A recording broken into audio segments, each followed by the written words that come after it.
ये बात थी मेरे मैथ्स एग्जाम से एक दिन पहले की। मैंने और मेरे दोस्त बंटी ने कुछ नहीं पढ़ रखा था, तो मैंने अपने एक और दोस्त राजू को फोन लगाया। राजू हमें उसके घर रात में पढ़ने बुला लेता है। मैं और बंटी पूरा दिन बर्बाद करने के बाद रात में करेक्ट 9 बजे राजू के यहाँ पहुंच जाते हैं, इसी सोच में कि ये तो अच्छा पढ़ता है, हमें भी पढ़ा देगा। अब देखो, तुम्हारे आसपास की संगति का ना तुम पर बहुत असर पड़ता है। ये चीज ना कार्टून्स में भी बहुत अच्छे से दिखाई है। तुमने डोरेमोन में कभी डेकिसुकी को नोबिता और डोरेमोन के पास 5 मिनट से भी ज्यादा कभी खड़ा हुआ देखा है? नहीं देखा ना? हाँ, क्योंकि वो निकल लेता है। उसको पता है कि अगर वो इस नीले गोटे और चिमकांडी चश्मिश के साथ 5 मिनट से भी ज्यादा रुका ना, तो पूरा जीवन मीचान और शिजुका जैसी छोरियों के पीछे भागने में निकल जाएगा। लेकिन हमारा डेकिसुकी तो पढ़ लिख कर राजा बाबू बनने वाली फैमिली से आता है। इसकी फैमिली से एक और कैरेक्टर ले लो, अपना सिंचैन का कजामा। इसके ही मामू का लड़का है, वो भी एकदम चंट। इसलिए जब भी ये नीला गोटा और चिमकांडी चश्मिश दिखते हैं, डेकिसुकी निकल लेता है। हेलो शिजुका, क्या तुम मेरे साथ होमवर्क करना पसंद करोगी? क्यों नहीं डेकिसुकी, वैसे भी मैं इस धूपड़े में भटक ही रही थी। मेरी माँ को लगता है मैं वायलिन क्लास जाती हूँ। शिजुका, ओए शिजुका, क्या कर रही है? अरे नोबिता, मैं और डेकिसुकी अपना होमवर्क करने जा रहे थे। वैसे तो तेरी औकात के बाहर है, लेकिन क्या तुम भी हमारे साथ आओगे? रुको शिजुका, वो क्या है ना, मुझे मेरा बाप जो कि आज तक कभी शो में नहीं दिखाया है, उसका कुछ जरूरी काम आ गया है, तो मुझे जाना होगा। Bye bye. अरे ये तो चला गया। कोई बात नहीं शिजुका, हम लोग भी कबाड़े वाले की दुकान से ही आ रहे थे ये रॉड लेके। इससे मैं उस जियान की दूंगा। खुद को समझता क्या है साला? हाँ नोबिता, मारो जियान को। अबे ओ नीले गोटे, ज्यादा हिले मत वरना फेंक दूंगा। नोबिता, मैंने तुम्हें बोला ना, ये मीचान ने कोई दूसरा बिल्ला है। चुप रहे यार डोरेमोन, सारी बिल्लियां एक ही होती है। और शिजुका, आओ चलो मेरे घर चलते हैं, हम लोग फ्यूचर में जाके अपना फ्यूचर बर्बाद होते हुए देखेंगे। अरे वाह नोबिता, उसमें तो बड़ा मजा आएगा। मैंने कुकीज भी बनाई है। क्या यार शिजुका, दिन भर कुकीज खाते रहती है, इतना मैदा खाएगी तो जियान की बहन जेको बन जाएगी। और मीचन जरा डोरेमोन का ध्यान रखना, वो गोदी में बैठने से ही मुंह देता है। नोबिता माफी चाहूंगा, थोड़ा ज्यादा शो के बारे में बता दिया। तुम तो जानते ही हो मुझे। हमारी केस में राजू डेकिसुकी था और बंटी और मैं डोरेमोन नोबिता। तो अब हमारी संगति राजू को लगने वाली थी, तो पढ़ाई तो अब घंटा होनी नहीं थी। मुझे याद है हम लोग ना 9:30 बजे पढ़ने बैठे थे। 9:52 पे राजू खुद कॉपी बंद करता है और बोलता है, हो गया, अब जो होगा देखा जाएगा। ये सुन के मुझे ऐसा लगा कि भाई बंटी और मेरे में से कुछ ना पढ़ने वाली रेडिएशंस निकलती है। हमारी भंड शक्ति इतनी ज्यादा है कि हमारे साथ कोई पढ़ ही नहीं सकता। हम दोनों ने भी हाँ में हाँ मिला दी थी, क्योंकि हम तो थे ही भंड, हमको तो ना पढ़ने का बस बहाना ही चाहिए था। अब ना हमारे पास पूरी रात पड़ी हुई थी, तो राजू बोला चलो टीवी पे भूत के सीरियल्स देखते हैं। हमने भी कह दी ठीक है, लेकिन राजू के यहाँ ना डिश टीवी लगी हुई थी, D2H। जितना बुरा ये नाम है ना, उससे भी ज्यादा बुरे इस पे चैनल्स चलते थे। और रात में 9-10 के बाद तो सारे चैनल्स पे बस एक ही चीज आ रही होती थी, नापतोल। जिन लोगों को नहीं पता नापतोल क्या है, ये एक ऐसा भैरन बाजार है जहाँ पर जो चीजें मिल रही होती है वो किसी को नहीं चाहिए, लेकिन उन चीजों के साथ जो फ्री में मिल रहा होता है वो सबको चाहिए। आज हम आपके लिए लेके आए हैं ये बाबा जी का चूरन। अरे लेकिन मुझे चूरन नहीं चाहिए। और इस चूरन के साथ आपको मिलेगा ये हेयर ड्रायर बिल्कुल मुफ्त।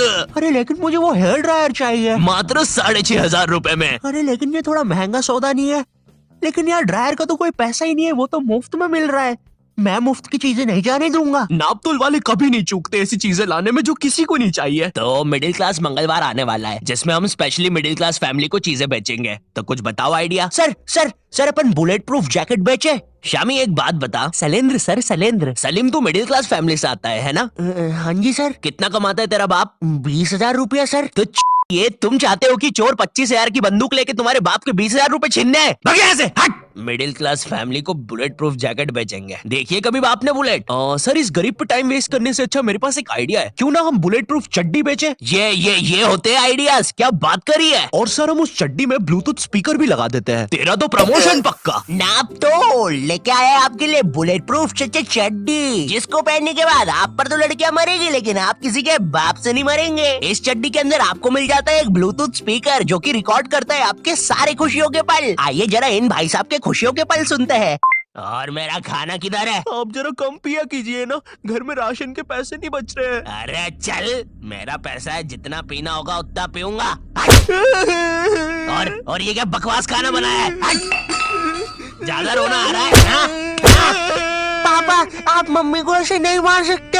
अरे चल लेंडी, एक उल्टे हाथ का सपेटा मारूंगा ना। I hate you, I hate you। ज्यादा समझ में आ रही है, रुक अभी।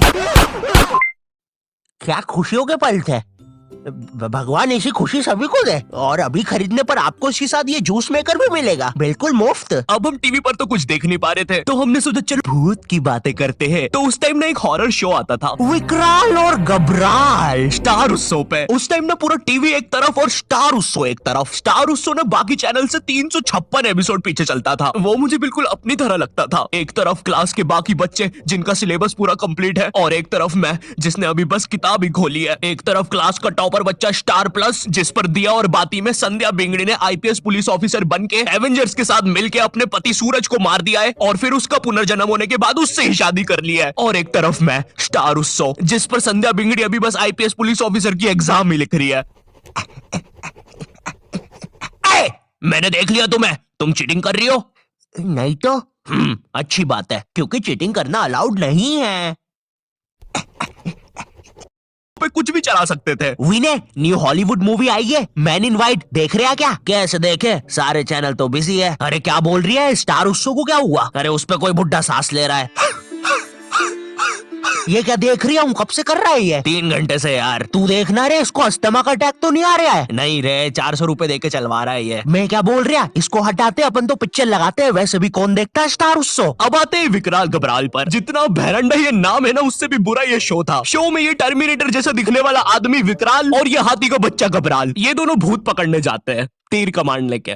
हाँ, तीर कमांड। और तुम लोग मुझे गाली देते हो कि मैं नशे करके स्क्रिप्ट लिखता हूँ। जरा सोचो इस शो के राइटर्स ने कैसे अपने शो को बेचा होगा। देखिए, शो मामूली तरीके से स्टार्ट होगा। कोई लड़की मर जाएगी, भूत बन जाएगी, लोगों को परेशान करेगी, बुड्ढों की बाथरूम में घुस जाएगी। जी जी जी जी, एक सेकंड, बुड्ढों की बात। फिर विकराल घबराल आएंगे बैटमैन की बाइक पे। है सही। अब क्लाइमेक्स है ना, ध्यान से सुनना। पता है वो लोग भूत को कैसे मारेंगे? तीर कमान से। क्या बात कर रहे हो? रुको रुको रुको, अभी और है। मामूली तीर कमान नहीं, मुड़ा हुआ तीर कमान। इसकी माँ की आंख। अभी और है। जब भूत मर जाएगा ना, तो वो उसको एक शीशी में बंद कर लेंगे। बहनचोद। रुको, बस इतना ही है। बनाओ भाई, इसको अभी तक क्यों रुके थे? स्टार उत्सव पर डालते हैं। मैं ना विकराल घबराल की सारी चीजें इग्नोर कर सकता हूँ कि कैसे ये लोग भूतों को तीर कमान से मार देते हैं, फिर उनको शीशियों पे बंद कर लेते हैं। लेकिन मेरे से एक चीज इग्नोर नहीं हो पाएगी, ये टर्मिनेटर रात में काला चश्मा पहन के भूतों को पकड़ने जा रहा है, और भूतों को वैसे ही देखना आसान नहीं है। और ये इसके बारे में हम बात नहीं करेंगे। ये ना डायरेक्टर की मासी का लड़का है, इसका जेई पेपर क्लियर नहीं हो रहा था, तो इसको यहाँ एक्टिंग के लिए भेज दिया। मुझे क्या लगता है कि विकराल घबराल को ना ये फियर फाइल्स, आहट और फिर कोई है वालों ने ना मस्ती मस्ती में बना दिया है। तो अब हम लोगों ने डिसाइड किया कि हम लोग विकराल घबराल देखेंगे। तो राजू निकालता है अपना फोन। हाँ, राजू के पास उस समय फोन था, कोई तो ब्लैकबेरी 570 नाम का अजीब सा फोन था। एक बटन दबाओ तो 5-5 दबती थी, और कंपनी वालों ने भी ना पूरा कीबोर्ड लगा के भेजा है फोन में। और इस फोन में इंटरनेट चलाना जेईई नीट के एग्जाम से भी कठिन है। तुम्हें पहले कोई पृथ्वी जैसे आइकन पर दबाना पड़ेगा, फिर उसके अंदर www.google.com पर जाना पड़ेगा, फिर उसके अंदर लिखना पड़ेगा www.youtube.com, और तभी तुम देख पाओगे सौरभ जोशी विकराल घबराल। सॉरी, और ना गलती से भी मोबाइल बैलेंस पर इंटरनेट मत खोल देना, वरना तुम्हारा पूरा खानदान रोड पे आ जाएगा। क्योंकि इन बटन वाले फोन्स में ना सोने के भाव पे इंटरनेट चलता है। 1 MB 1000 रुपया। मैं भी किनको बता रहा हूँ, तुमने भी अपने माँ बाप के बटन वाले फोन में कभी ना कभी तो बैलेंस उड़ाया ही होगा। हेलो, ए बच्चे, अपनी मोबाइल कॉलर ट्यून को चल छैया छैया करने के लिए 1 दबाए। छैया छैया 1। आपके मोबाइल बैलेंस से 1 लाख रुपए कट गए हैं, और अब आपका बाप रोड पे आ गया है। हमारी सेवाओं का आनंद लीजिए। अरे हम लोग गरीब हो गए। अब हम लोग विकराल घबराल देख रहे होते हैं। मैं एक भूत हूँ। शो इतना बेकार है कि मुझे ये तक बताना पड़ रहा है। अरे विकराल घबराल, अरे भाई, जब नहीं दिखता है तो क्यों रात में काला चश्मा पहन के आते हो? क्या यार, सब कुछ मुझे ही करना पड़ता है।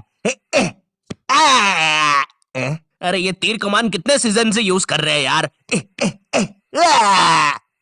अरे यार, विकराल ये मर गया क्या? लग तो रहा है गबरू।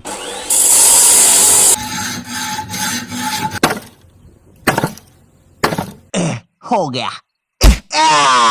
तुमने तो मुझे हरा दिया। चलो गबरू, उसको बॉटल में भर लेते हैं। विकराल और घबराल, ये सब बकलोली देखने के चक्कर में ना हम एक चीज देखना भूल गए थे, और वो था टाइम। ये सब करते करते सुबह के 5:25 बज गए थे। 7:30 बजे हमारा मैथ्स एग्जाम था। भाई हमारी हालत ना उन सिपाहियों जैसी हो गई थी जो एग्जाम की जंग लड़ने से पहले ही हार चुके थे। अब हम लोग सीधा भागते हैं सोने के लिए। बंटी साला हमारे से पहले ही सो चुका था, जिंदा लाश की तरह पड़ा हुआ था साला जमीन पे। अब हम डर के मारे सो तो जाते हैं, लेकिन अलार्म लगाना भूल जाते हैं। सुबह के 9 बजे राजू के घर वाले आके हमको उठाते हैं, मुझे और बंटी को घर भगाते हैं, राजू को एक चमाट मारते हैं और अब हम लोग 7:30 का पेपर 9 बजे देने जाते हैं। बस फिर क्या, मेरे और बंटी के 100 में से 7 और 16 आते हैं, राजू के 32 आते हैं और फिर उसके बाद से राजू हमारे साथ कभी ग्रुप स्टडीज नहीं किया।